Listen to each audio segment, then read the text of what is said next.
सप्रेम जय महाराष्ट्र. महाराष्ट्रभरातून शिवसेना एक वादळ या माध्यमाला पाहणाऱ्या तुम्हा तमाम प्रेक्षकांना, सर्व शिवसैनिकांना माझा अनिश गाढवेचा मानाचा जय महाराष्ट्र. जर हे माध्यम आपण पहिल्यांदाच पाहताय, ताबडतोब या माध्यमाला सबस्क्राईब करा आणि पुढे व्हा. महाराष्ट्रभर शिवसेनेच्या विचारांना पोहोचवणाऱ्या या माध्यमाला तुम्ही सर्वांनी मिळून मोठं करा, ही नम्र विनंती करतो. आजच्या व्हिडिओचं हे शीर्षक पाहिल्यानंतर एव्हाना तुम्हाला कल्पना आली असेल, किंबहुना या अगोदरच तुम्हाला कल्पना आली असेल, अधिकृतपणे सांगतो, 6 खासदार गेलेले आहेत. शिवसेनेचे 6 गद्दार गेलेले आहेत. ज्या लोकसभा क्षेत्राचे हे खासदार आहेत, त्या लोकसभा क्षेत्रातल्या शिवसैनिकांना मी खरंच काय सांगावं. अनेक सकाळपासून जवळपास मी शेकड्यांनी फोन उचललेले आहेत. अगदी धाराशिव असेल, शिर्डी लोकसभा असेल, वाशिम, यवतमाळ, अगदी चंद्रपुरापासून सर्वांचे फोन मी उचललेत. जितके शक्य झाले तितके उचलले आणि प्रत्येकाला एकच सांगितलं, शिवसेनेच्या पक्षप्रमुखांनी उमेदवार देताना कुठलीही चूक केली नाही, की हा माणूस दिला म्हणून आपला हा खासदार गेला, असं नाहीये. आज हा काळ ओळखायला हवा आपल्याला. आता हा काळ पूर्वीसारखा राहिला नाही, हे राजकारण पूर्वीसारखं राहिलं नाही. आता हे फक्त महाराष्ट्रात नाही, हे लोण देशभरात पसरलेलं आहे. अपना सपना मनी मनी मनी, आता हे इतकं घाणेरड्या पद्धतीने देशभरात पोहोचलंय. म्हणजे ज्यावेळेस 2024ची लोकसभा लढली गेली त्यावेळेसचं वातावरण, आजच्या वातावरणात दर दिवस काहीतरी नवा वर्जन घेऊन येतोय, एक नवा काळ घेऊन येतोय प्रत्येक दिवस. याची सगळी कारणं मी तुमच्या सर्वांसमोर पुढच्या 5 ते 7 मिनिटात ठेवण्याचा प्रयत्न करतो. नेमकं घडतंय काय, म्हणजे विचार करा. आम आदमी पक्षाचा तो एक खासदार जो कायम लोकसभेमध्ये, राघव चड्ढा नावाचा, कायम राज्यसभेमध्ये तुम्ही पाहिला असाल, कायम असे प्रश्न घेऊन यायचा, जणू काही तो आपल्यातलाच एक आहे असं भासायचं, तोही गेला. सयानी घोष नावाच्या तृणमूलच्या गेल्या. आता आपल्यातले ओमराजे, म्हणजे देशभरामध्ये हे एक उदाहरण दिलं जाईल. आता हे ओमराजे कधी हिंदीत तेवढं बोलले नाहीत, त्यामुळे देशभरात ते प्रसिद्ध नाहीत, पण महाराष्ट्रातल्या शिवसैनिकांच्या मनामध्ये ओमराजेंनी आपलं स्थान तयार केलं होतं. हे ओमराजे, ज्यावेळेस ही अशी माणसं फुटतात त्यावेळेस नीतिमत्ता, निष्ठा, तत्व, विचार हे कुठल्या चहामध्ये खारी बटरसारखे असे बुडवून खायचे याचाच विचार मनामध्ये येतो. काय आपण भविष्यातल्या पिढ्यांना आदर्श देतोय मला माहित नाही. म्हणजे आता आदर्शाच्या गोष्टी निघाल्या. तुम्हाला एक व्हिडिओ दाखवतो. एकनाथ शिंदेचा तो व्हिडिओ कशा प्रकारे देवेंद्र फडणवीसांना समजावतायत. आमचे पक्षप्रमुख उद्धव साहेब ठाकरे हे काही राजकारणी नाहीत, यांना तुम्ही सहकार्य करा. ते मुख्यमंत्री जरी झाले असले तरी तुमच्या 5 वर्षाच्या मुख्यमंत्री काळात कशा प्रकारे त्यांनी प्रत्येक पावलोपावली तुमचं सरकार टिकावं यासाठी तुम्हाला सहकार्य केलं होतं. ते एकनाथ शिंदे आज काय वागतायत हे जरा पहा. हा व्हिडिओ एकदा पहा तुम्ही.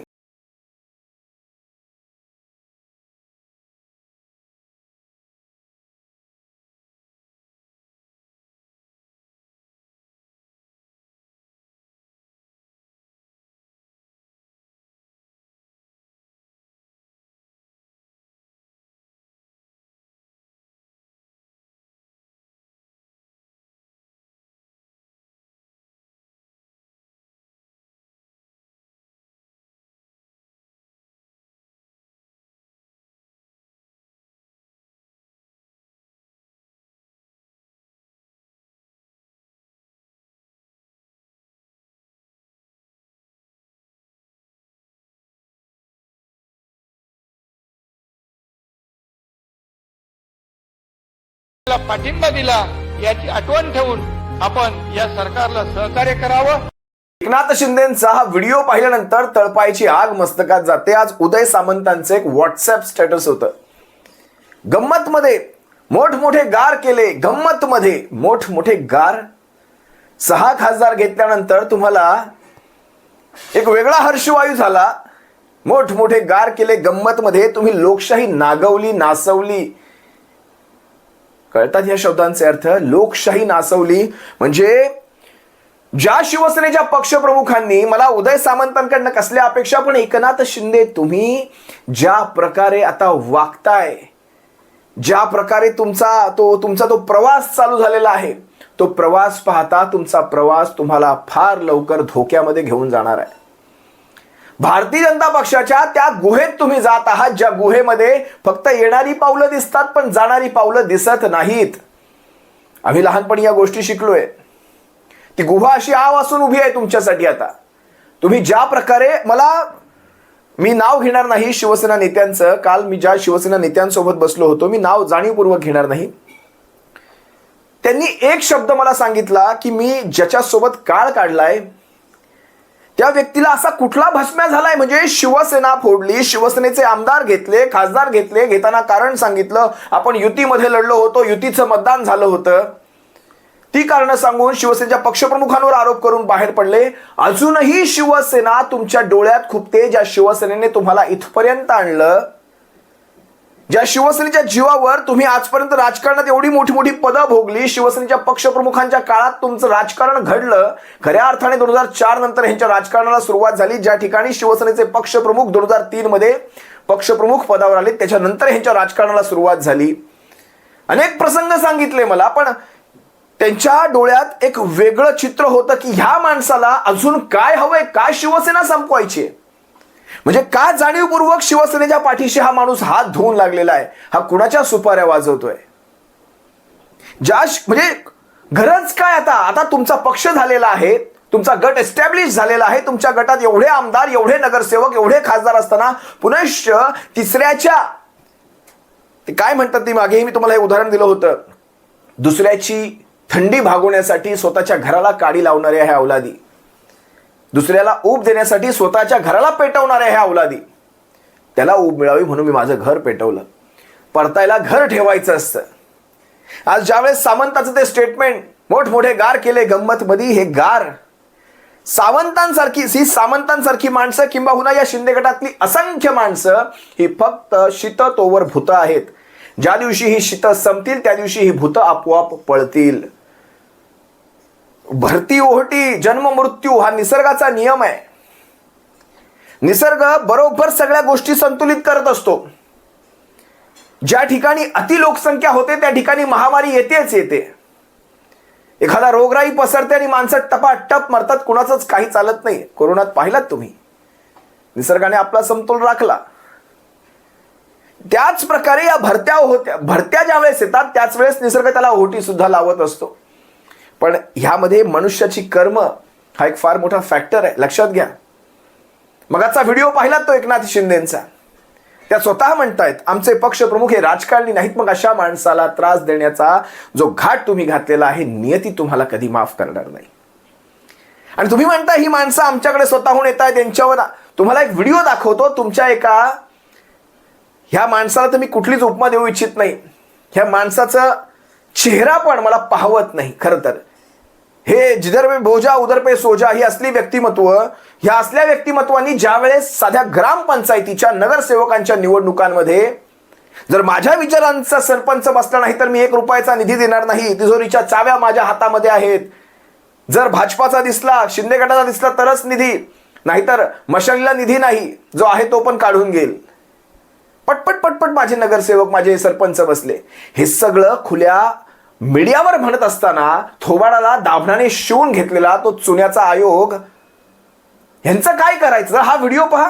जिल्ह्याच्या तिजोरीच्या चाव्याच माझ्याकडे आहेत. मी जे बोलला त्यालाच निधी भेटणार, दुसऱ्याला निधी देण्याचा प्रश्नच राहत नाही.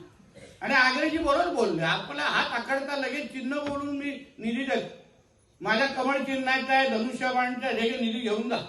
चुकून मशालचा निघाला, असलेली निधी कमी करून टाक. सगळ्या सरपंचांना तेव्हाच ग्रामपंचायतीला सांगितलेलं आम्हाला ग्रामपंचायती द्या, नाही तर 1 रुपयाची निधी देणार नाही. फटाफट सगळे सरपंच बसले. माझ्या असले प्रसंग घडत राहणार. चुना आयोग थोबाडाला दाभणाने शिवून ठेवणार आणि म्हणणार तुमची माणसं निवडून येत नाहीत, तुमची माणसं निवडणुकीला उभी राहत नाहीत. तुम्ही थोबाडं दाभणाने शिवून घ्यायची. तोंडामध्ये घाणेरड्या शिव्या येतात, पण युट्यूबची बंधनं मला माहिती आहेत, त्यामुळे मी त्याच्यावर थोडंसं नियंत्रण ठेवतो. मी तुम्हाला याच्यातून तुमचं काय म्हणतात, बघा ठाकरेंचं काय चाललंय, बघा ठाकरे म्हणजे राज ठाकरे असतील, उद्धव ठाकरे साहेब असतील, बघा ठाकरे कसे कमजोर झाले. ही जी आपलीच हे जे काही मराठी भैया आहेत ना, हे मराठी भैये जे म्हणतात बघा ठाकरेंची ताकद कमी झाली, बघा ठाकरेंच्या हातून मुंबई गेली. आज तुमच्या घरात त्याची झळ पोचलेली नाहीये बहुतेक, पण ज्या दिवशी तुमच्या घरात त्याची उंबरे ओलांडून त्याची झळ तुमच्या घरांमध्ये पोहोचेल, तुमच्या बुडाखाली जागा नसेल बसायला. तुम्हाला आजचाच मुंबईतला एक प्रसंग दाखवतो. इतका घाणेरडा हा प्रसंग, मुंबईच्या मालाड मधला हा प्रसंग. छत्रपती शिवरायांच्या जिरे टोपावर झेंडा लावला जातो आणि तुम्ही म्हणा बघा ठाकरेंचं काय झालं. ठाकरेंचं काय नाही गेलं, तुमच्या बुडाखालून सारं काही काढून घेतलं गेलं. पहा, मुंबईच्या मालाड पूर्व भागातला एक अत्यंत धक्कादायक आणि संतापजनक प्रकार समोर आलेला आहे. छत्रपती शिवाजी महाराजांच्या जिरे टोपावर जैन समाजाचा झेंडा लावण्यात आलाय. जैन समाजातील काही लोकांकडून हे कृत्य करण्यात आल्याचा आरोप होतोय. या घटनेमुळे शिवप्रेमींमध्ये तीव्र नाराजी आणि संताप आहे. या प्रकरणानंतर मालाड परिसरात मोठा वादही निर्माण झालेला आहे.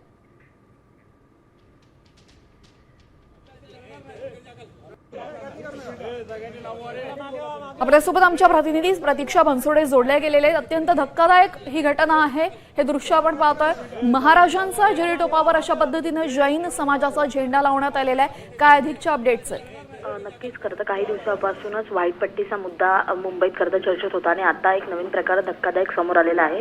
मुंबईतील मालाड पूर्व भागात शिवाजी महाराजांच्या जिरे टोपावरती जैन समाजातील काही व्यक्तींनी आपला झेंडा लावल्याचा एक अत्यंत धक्कादायक प्रकार समोर आलेला आहे. व्हिडिओत तू पाहू शकतेस की जिरे टोपावर जैन समाजाचा झेंडा जो आहे तो फडकताना दिसतोय. मालाड पूर्व येथील एका चौकात हा प्रकार घडलेला आहे आणि हा झेंडा फडकवण्यात आलेला आहे. स्थानिकांच्या निदर्शनास आल्यानंतर त्याने तातडीने धाव घेतली. शिवप्रेमी असतील किंवा काही स्थानिक नागरिक असतील मध्ये तीव्र संतापाची लाट पसरलेली आहे. या घटनेनंतर तिथले जे स्थानिक लोक आहेत त्यांच्याकडून निषेध व्यक्त करण्यात आलेला आहे. हा जो व्हिडिओ आहे तो मोठ्या प्रमाणात व्हायरल झालेला आहे आणि त्यानंतर पोलिसांनी मध्ये हस्तक्षेप करत हे वातावरण जे आहे ते थोड्या प्रमाणात जे आहे ते निवळलेलं आहे. जी, धन्यवाद प्रतीक्षा आपण दिलेल्या माहितीसाठी. तर आपण पाहतोय यावेळेस जैन समाजाचा झेंडा छत्रपती शिवाजी महाराजांच्या जिरे टोपावर लावण्याचा प्रकार घडलेला आहे. मालाडमध्ये हा संपूर्ण प्रकार घडलाय आणि त्यानंतर अर्थातच संतापाची लाट उसळलेली आहे. काय माहितीये, छत्रपती महाराष्ट्राचे आराध्य दैवत त्यांचा जरी टोप आहे आणि त्यांच्या टोपीला तुम्ही डायरेक्ट झेंडा लावता म्हणजे काय अधिकार? तुम्हाला महाराज माहित नाही कोण? तुम्हाला महाराज कोण आहे माहित नाही?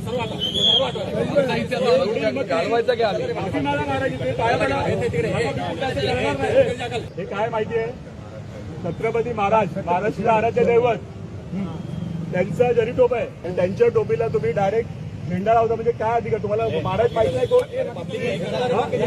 तुम्हाला महाराज कोण आहे माहित नाही?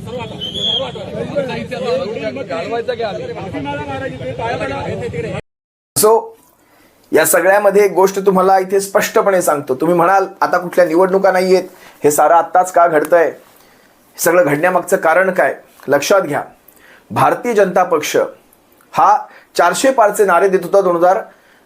2024च्या निवडणुकीमध्ये तुम्ही पाहिलात लोकसभेमध्ये 400 पारचा नारा दिला, पण 400 पारचा नारा हा 240 वर येऊन आटोपला. भारतीय जनता पक्ष भले 20 राज्यांमध्ये आज सत्तेमध्ये आहे, पण भारतीय जनता पक्ष केंद्रामध्ये बहुमतामध्ये नाही. त्याने जोडतोडीचं सरकार बनवलेलं आहे.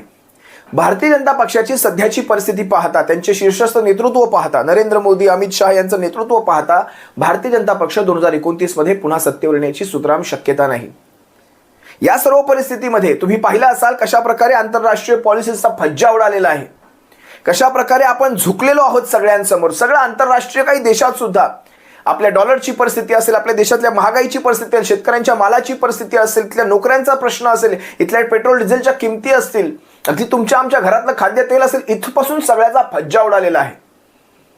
2029 मध्ये हे पुन्हा सुतराम येण्याची शक्यता नाही. त्यामुळे आजच त्याची सोय करणं हे फार गरजेचं आहे. भारतीय जनता पक्ष तुम्ही 2024ला पाहिलं असाल 400 पारचा नारा देताना उत्तर भारताच्या जीवावर तो हे नारे देत होता. त्या उत्तर भारतामध्ये भारतीय जनता पक्ष सपशेल ढासळला. उत्तर प्रदेश असेल, बिहार असेल, अगदी झारखंड, गुजरात सारखी राज्य असतील, राजस्थान सारखं राज्य असेल, अगदी मध्य प्रदेशासारखी राज्य असेल, सगळीकडे भारतीय जनता पक्षाचा फज्जा उडाला. त्याच्यानंतर भारतीय जनता पक्षाने डिलिमिटेशन ही एक नवीन युक्ती आणली. सध्याच्या जी आपली जनगणना चालू आहे त्याच्यावर हे सर्व करण्याऐवजी 2011च्या जनगणनेवर ह्या सगळ्या गोष्टी करून घ्याव्यात, त्याची घाई भारतीय जनता पक्षाला आहे. विरोधकांनी एकदा हे लोकसभेमध्ये हे बिल पाडलं, कारण 2/3चा आकडा हा भारतीय जनता पक्षाकडे नाही. कुठल्याही घटनात्मक बिलाला, म्हणजे ही सगळी घटनात्मक आहे, घटनात्मक चेंजेस करण्यासाठी बिलाला 2/3चा आकडा हा गरजेचा आहे आपल्या घटनेप्रमाणे, आणि 2/3चा आकडा हा 363 इतका होतो. सध्याच्या घडीला भारतीय जनता पक्ष स्वतःच्या 240 आणि त्याच्या एनडीएच्या खासदारांच्या संख्याबळावर 313 इतका आहे.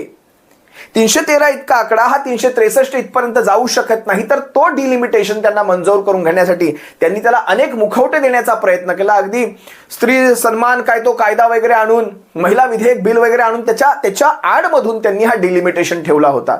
पण तरी सुद्धा ते बिल पडलं आणि त्यानंतर भारतीय जनता पक्षाला आता काही ना काहीतरी करून 363चा आकडा गाठायचा आहे. त्यासाठी तुम्ही पाहिलात आम आदमी पक्ष फोडला, त्यासाठी तुम्ही पाहिलात तृणमूल काँग्रेसचे 20 खासदार फोडले, त्यासाठी तुम्ही पाहिलात शिवसेना फोडली, त्यासाठी तुम्ही पाहिलात राष्ट्रवादी काँग्रेस फोडली. हे सगळं करूनही हा आकडा अजून त्यांना तेवढा गाठता आलेला नाही. भारतीय जनता पक्षाला 363चा आकडा गाठण्यासाठी आता डीएमके आहे, समाजवादी पक्ष आहे, अनेक पक्षांना आता डीएमके काँग्रेसचा फाटाफूट झालेली आहे. समाजवादी पक्षाला त्यांनी आता काल परवा चेतावण्या दिलेल्या आहेत. हे प्रत्येक पक्षात घडणार. भारतीय जनता पक्ष 363चा आकडा पूर्ण करण्याचा प्रयत्न करणार आणि डिलिमिटेशन बिल घेऊन येणार. ज्या डिलिमिटेशन बिल मध्ये विचार करा, फक्त मी 2 राज्यांची जर बेरीज केली उत्तरेतल्या, तर 2 राज्यांची बेरीज जवळपास येते 222 इतकी. यूपी आणि बिहार ही 2च राज्य घ्या, खासदारांची संख्या 222 होईल आणि संपूर्ण 5 राज्यांच्या दक्षिण भारतात खासदारांची संख्या 164 होईल. या उत्तर भारताच्या जीवावर भारतीय जनता पक्ष 2029 मध्ये पुन्हा आपली सत्ता आणू इच्छित आहे. त्यासाठी त्याला हे डिलिमिटेशन बिल आणणं गरजेचं आहे. त्यासाठी हा सारा खटाटोप भारतीय जनता पक्ष करतोय. हे लक्षात घ्या, भारतीय जनता पक्ष कुठेही मजबूत नाही. 2029 मध्ये जर सत्तेवर यायचंय तर डिलिमिटेशन शिवाय भारतीय जनता पक्ष येऊ शकत नाही, हे त्यांना आता पटलेलं आहे. अनेक गोष्टी आहेत. आज कदाचित नरेंद्र मोदी, अमित शहा यांचा सगळ्यांना ते वरवर त्यांच्या सोशल मीडियाने दाखवलेला फुगा तुम्हाला दिसत असेल, पण आतून हा फुगा म्हणण्यापेक्षा हा बुडबुडा किती पातळ आहे हे तुम्हाला कळणार नाही आज. पण या गोष्टी आज विचार करा, एवढं तुमचं केंद्रामध्ये सत्ता असताना सुद्धा हे 4-5 खासदारांची ही जुळवाजुळव ही याचसाठी आहे. शिवसेनेनंतर आता राष्ट्रवादी काँग्रेसचा आणि त्यानंतर डीएमके पक्षाचा नंबर लागणार, हे मी तुम्हाला आजच सांगतो. आता विचार करा, या 6 पैकी भाऊसाहेब वाकचौरे सदाशिव लोखंडेंच्या विरोधात लढले, शिंदे गटाच्या धनुष्यबाणाच्या विरोधात लढले. लोकांना जर शिंदे गट प्यारा असता तर लोकांनी शिंदे गटाचा धनुष्यबाण निवडून दिला असता. सदाशिव लोखंडे पडले, भाऊसाहेब वाकचौरे नवख्या मशालीने शिवसैनिकांनी निवडून आणला. आता ह्या वयामध्ये भाऊसाहेब वाकचौरेंना मतदारसंघाचा विकास सुचतोय की आपला स्वतःचा विकास सुचतोय हे काही मतदारांना तिकडच्या कळत नसेल का? भाऊसाहेब वाकचौरे या अशा व्यक्तिमत्वाला उद्धव साहेबांनी विजयाचा गुलाल लावला. थोडी तरी जनाची किंवा मनाची लाज ठेवायला हवी होती वाकचौरेंनी. त्यानंतर नागेश पाटील आष्टीकर, भाऊराव कदमाचा पराभव केला. म्हणजे विचार करा, तुम्हाला जे तुम्ही आधी आरोप करायचे युतीचं मतदान, इथे तुम्हाला भाजपा विरोधी मतदान होतं. हे सारं भाजपाच्या विरोधातलं मतदान आणि भाजपा विरोधी खासदार निवडून आले गेले होते. धनुष्याला स्वीकारायचा असता तर धनुष्याला निवडून आणला असता. तुम्हाला यानं त्या प्रकारे सत्तेत यायचं, हे सारं झूट आहे. सारं झूट की आम्हाला युतीचं मतदान होतं, युतीच्या मतदारांनी मतदान केलं होतं, आम्ही त्याच्याशी प्रतारणा करू शकत नाही, हे सारं झूट आहे. संजय देशमुखांनी हेमंत पाटलाच्या पत्नीचा पराभव केला होता. विचार करा, त्या हेमंत पाटलाच्या पत्नीला किंवा हेमंत पाटलाला जर निवडूनच द्यायचा असता तर संजय देशमुख तुम्हाला कशाला निवडून आणला असता यवतमाळमधून, वाशिम यवतमाळमधून? हे सारं झूट आहे. असू द्या, ते रासपाच्या एखादा पराभव केला होता परभणीवाल्यांनी. अनेक 2 भाजपाचे पाडले, 3 शिंदे गटाचे पाडले. म्हणजे या सगळ्या गोष्टी पाहता मला तत्व, निष्ठा, विचार या सगळ्या गोष्टी आता सफेद झूट वाटू लागलेल्या आहेत. हे 6 खासदार गेलेले आहेत शिवसैनिकांनो. एक गोष्ट लक्षात घ्या, सध्याच्या घडीला शिवसेना ही 4 अक्षरं मजबूत करणं, महाराष्ट्रभर पिंजून काढणं आणि महाराष्ट्राच्या खेडोपाड्यापर्यंत शिवसेना मजबूत करणं, येत्या लोकसभेपर्यंत आपल्याकडे हे एकमेव काम असलं पाहिजे. शिवसैनिक जोडो, शिवसेना जोडो. ही माणसं खासदार आज आहेत, उद्या नसतील. 5 वर्षांचा यांचा कालावधी असतो, पण शिवसैनिक, शिवसेना हा पक्ष, त्याचे पदाधिकारी हे मात्र अढळ असतात, अक्षय असतात, ध्रुवताऱ्यासारखे. आपण ते ध्रुवतारे आहोत. आपल्याला शिवसेना मजबूत करायची. खासदार आमदारांचं सोडून द्या. आजच्या काळामध्ये जिकडे मला राजाभाऊ वाझेंचं खरंच कौतुक करावंसं वाटतं, अनिल देसाई साहेबांचं कौतुक करावंसं वाटतं आणि अरविंद सावंतांचं तर करावंसं वाटतं. पण या सगळ्यामध्ये मला आयुष्यामध्ये एक तरी संजय राऊत आपल्या आयुष्यामध्ये असावा. प्रत्येकाच्या आयुष्यात एक संजय राऊत असावा. दुनिया कुठेही जाओ, पण तो संजय राऊत तुमच्या पाठीशी ठाम उभा राहतो. आज विचार करा, तो एकटा वाघ लढतो, त्याच्या शिव्या दिसत असतील, त्याच्या तोंडचे अपशब्द दिसत असतील, पण त्याच्या मनातली मळमळ ह्या सगळ्यांविषयीची ती मात्र कोणाला दिसत नाही का?